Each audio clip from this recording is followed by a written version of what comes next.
It was a quiet morning in the small town of Millbrook. John Harris, a 32-year-old mechanic, had just finished his shift at the local garage.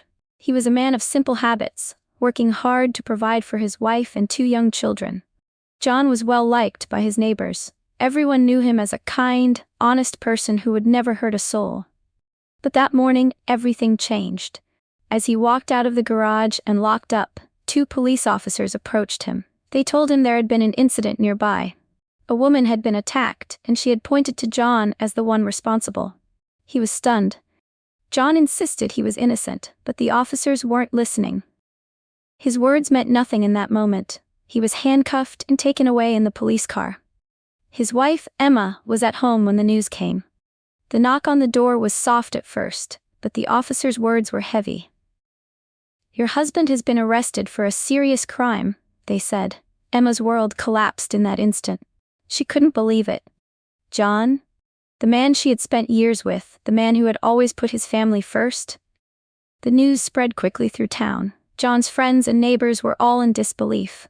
"There's no way he could do something like that," they all said, but the evidence seemed strong enough to send him to trial. John sat in a cold jail cell, feeling more lost than he ever had before. How could this be happening?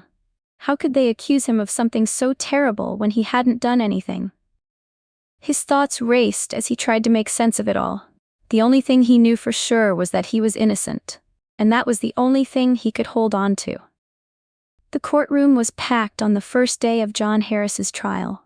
The air was tense, filled with whispers and murmurs. People who had known John his whole life filled the benches, eyes wide with disbelief. No one could understand how this was happening. John sat at the defendant's table, his hands tightly gripping the edges, trying to stay calm. His heart pounded in his chest. He was surrounded by strangers, but all he could think about was his family. What would this trial mean for them? The judge, Judge William Davis, walked into the room with a quiet authority. He was a man in his mid-50s, known for his fair but firm approach to justice. His experience and reputation had earned him respect in the community, and he had presided over many high-profile cases. But even he felt the weight of this one. The town of Millbrook had never seen a case like this before. John's defense attorney, a soft-spoken man named Peter Reynolds, stood beside him, trying to mask his own nerves. He shuffled through his papers, glancing up at John, who barely met his eyes. Peter knew the odds were against them, but he wasn't about to give up. There had to be a way to prove John's innocence. The prosecutor, a sharp and confident woman named Sarah Blake, took her place at the front. She wasted no time. She painted a clear picture of the crime, making it seem like an open and shut case. She talked about the victim, a local woman named Rachel Fisher, who had identified John as the attacker. Sarah's voice was cold, and her words were powerful. "The evidence speaks for itself," she said, looking straight at the jury. "This man is guilty, and he must pay for his crimes." John listened carefully, trying to take in every word. He knew he wasn't guilty, but how could he prove it? The truth seemed so far out of reach. As Sarah continued her opening statements, John's mind raced, trying to find any clue or detail that could help him. He had to stay focused. He had to hold on to the hope that someone would believe him. Judge Davis watched the courtroom closely. His expression remained neutral, but his sharp eyes missed nothing. There was something about this case that didn't sit right with him. Something he couldn't put his finger on. He would keep a close eye on everything. As the trial progressed, Judge William Davis began to feel uneasy. It wasn't just the case that unsettled him. It was the way it seemed too perfect, too convenient.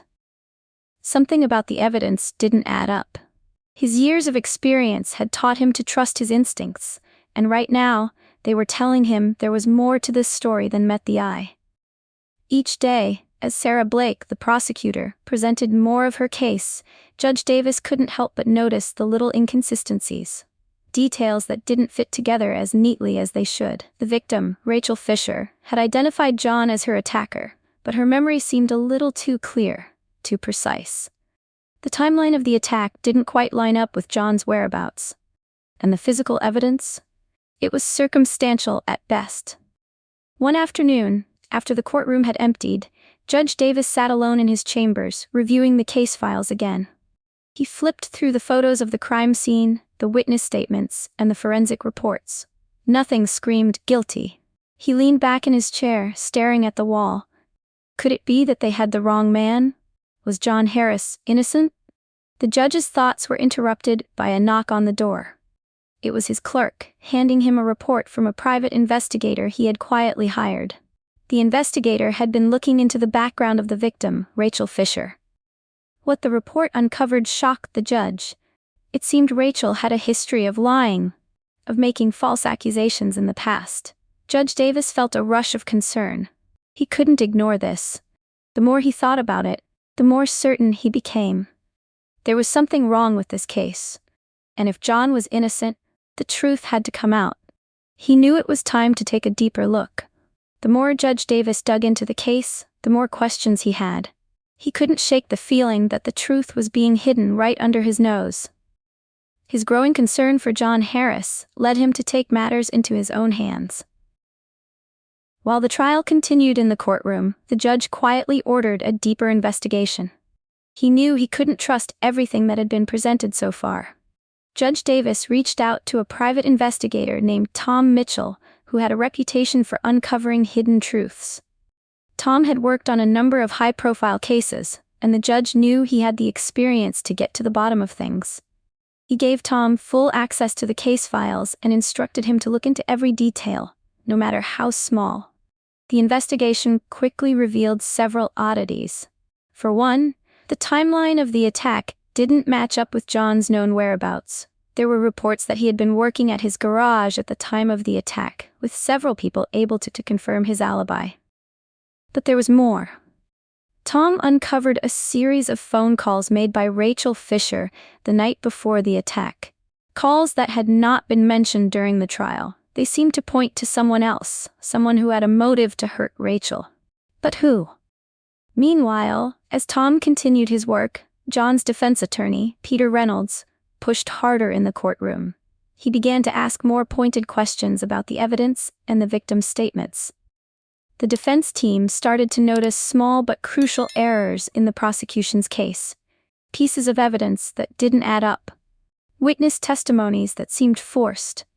It was clear that something was off, but it was still hard to put it all together. As the trial went on, the tension in the courtroom mounted. The jury sat in silence, watching every move, every word. But Judge Davis wasn't just watching. He was actively looking for the truth. He had seen enough to know that this wasn't just a case of a man accused of a crime. It was a puzzle, and he was determined to solve it. The trial was in its final days when Judge Davis received the information he had been waiting for. Tom Mitchell, the private investigator, had uncovered something shocking, something that could change everything. The real criminal, the one who had attacked Rachel Fisher, wasn't John Harris. It was someone close to her. Someone who had been manipulating the situation from the very beginning. Tom's investigation had traced Rachel's phone calls to a man named Alan Miller, a former boyfriend of Rachel's. Alan had a history of violent behavior. And more importantly, he had been seen near the crime scene on the night of the attack.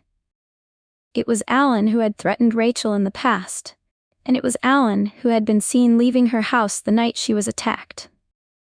But the most damning piece of evidence came when Tom uncovered security footage from a nearby store.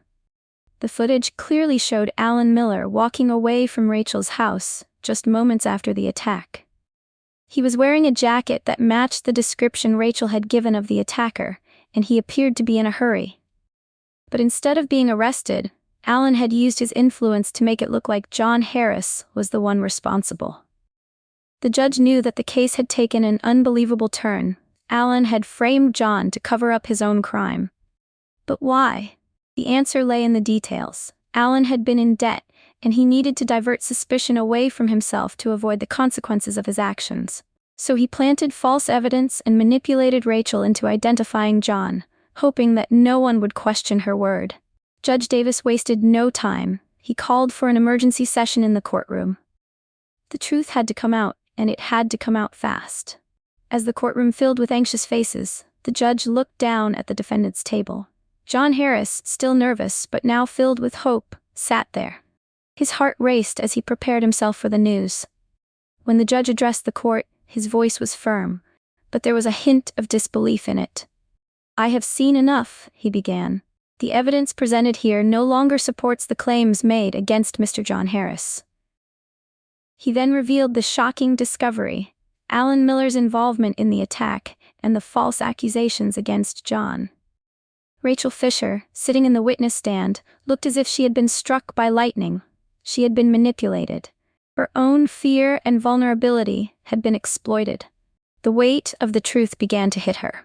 She had identified the wrong person, but it wasn't just her mistake, it was the result of someone else's manipulation. Alan Miller, the real criminal, was now the one who would face justice. John sat in silence as the truth came crashing down. His mind raced as he tried to process it all. The weight of being wrongfully accused had almost broken him, but now the real criminal was exposed. The courtroom erupted in chaos when the judge made his final ruling. Alan Miller was arrested on the spot, his face pale as he was led away in handcuffs. Rachel Fisher sat frozen in the witness stand, her eyes wide with disbelief. The truth had been laid bare, but it had come at a heavy cost. For John Harris, the moment felt surreal. He could barely believe it as he walked out of the courtroom a free man. The weight that had been crushing him for weeks lifted, but it was quickly replaced by a deep sense of confusion. How could this have happened? How could he have been accused of a crime he didn't commit? His mind swirled with questions that didn't have easy answers. As John stepped outside, his wife Emma was waiting for him. She rushed toward him, her face tear-streaked but filled with relief. John took her in his arms, holding her tight, both of them overcome with emotion. They had been through so much in the past few weeks. Their family had been torn apart by the accusation, their lives turned upside down. But now, John was free. It should have been a moment of celebration, but all John could feel was a deep, aching sadness. John had lost so much during the ordeal. His reputation had been shattered, his name dragged through the mud. People in town who had once trusted him now looked at him with suspicion, unsure whether they could ever truly believe in him again. His mechanic business, once thriving, had suffered from the scandal. Customers had gone elsewhere, unsure if they could trust a man who had been accused of such a terrible crime. As he walked through the streets of Millbrook, John couldn't help but notice the whispers, the sideways glances. It would take time to rebuild everything he had lost. The scars of the wrongful accusation ran deep, and they wouldn't disappear overnight. But John was determined to try. He couldn't let the past define him. He had his family, his freedom, and his integrity. That was something no accusation could take away. Rachel Fisher, meanwhile, was left to pick up the pieces of her own life. She had been manipulated into identifying John, but the guilt she felt was overwhelming. Her mind replayed every moment of the trial, every word she had said. She knew she had been wrong, but it didn't change the fact that her actions had nearly destroyed an innocent man's life. Rachel had to live with the weight of her mistake, and it would haunt her for years to come. Alan Miller, the man responsible for framing John, was now facing a lengthy prison sentence. His life had crumbled as a result of his own lies and deceit. The evidence against him was overwhelming, and there was no escaping the truth. He would have to answer for what he had done, and there was no one left to protect him. His past caught up with him, and now he would pay the price. As for Judge Davis, he faced his own set of consequences. While his actions in helping uncover the truth were praised, some questioned whether he had crossed a line by getting involved in the investigation. There were murmurs that perhaps a judge should have remained neutral, not getting personally involved in the case. But Judge Davis didn't regret his decision. He knew what had to be done, and he had done it. For him, justice was always the most important thing. For John Harris, the road ahead was still uncertain, but he had faced the impossible, and he had come out on the other side. He would rebuild his life, brick by brick. It would take time, but with his family by his side, he knew it was possible.